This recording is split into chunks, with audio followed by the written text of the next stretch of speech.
Hey, Kevin Henry, the Group Editorial Director for Dental Products Report and Advanstar's Dental Division, and I'm on a Google Hangout tonight with our Chief Technology Editor, our Chief Dental Editor, and my good friend Dr. John Flucke. Hey, John, what's up?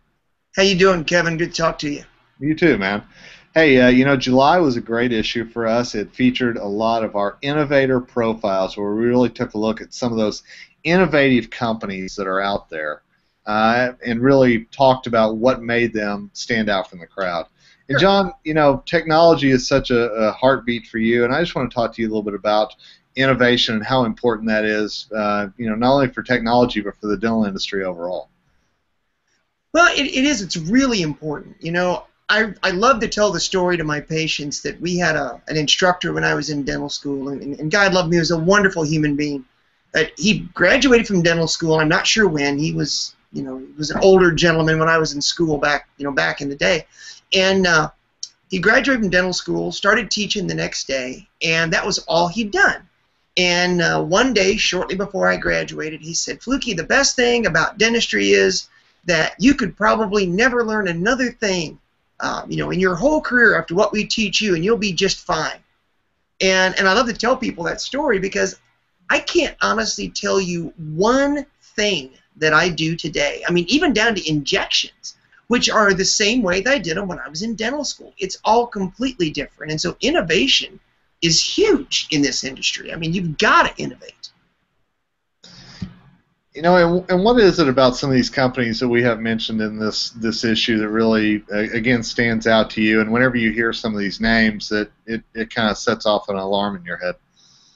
Well, what I think is really cool is I read voraciously, and I love quotes. And one of the quotes I love, and I'm going to paraphrase it because I don't have it in front of me, but John Deere. John Deere invented the self-cleaning plow. And it's a long story, but basically when the settlers came from Europe, the soil in Europe was different. There's a lot more clay in the American soil. And so the plows that they brought with them from Europe, they would plow a little bit and clay would stick to the blade, and they'd have to stop the horses and take sticks or something to clean the blade. And John Deere invented a blade that the stuff didn't stick to. It was called the self-cleaning plow. And John Deere loved innovation. And one day he was in the lab working on some improvement, and he was already a very wealthy man, and the John Deere company was, a huge behemoth even then. And one of his higher-ups came to him and said, "You're always in the lab tinkering. You own like 95% of the plow market. Why are you always trying to improve it?" And he said, "Because if I don't improve my product, my competitors will, and then, my friend, you will be working for them." And when you hear these names, what you think of is innovation. You think of people really pushing it to get things to be better and better and better. And that is a big piece of this.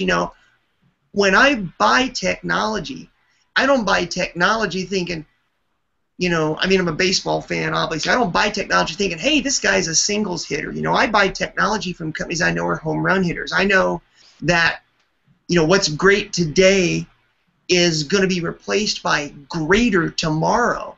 And I think that's the way you've got to look at things. When you trust a company to help, either take your images or, provide hand pieces or whatever it is in dentistry, your materials.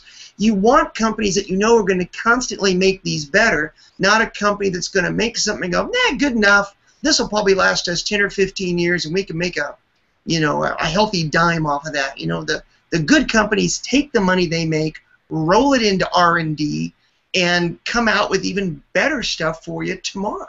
And that's the whole idea. Absolutely. And John, I really, thank you for writing the intro to our Innovator Profiles for the July edition, and for giving your thoughts on innovation here as well tonight. Thanks so much for your time, man. No, you're welcome, Kevin. Anytime. Always good to talk to you. You too. Take care, my friend. Thanks.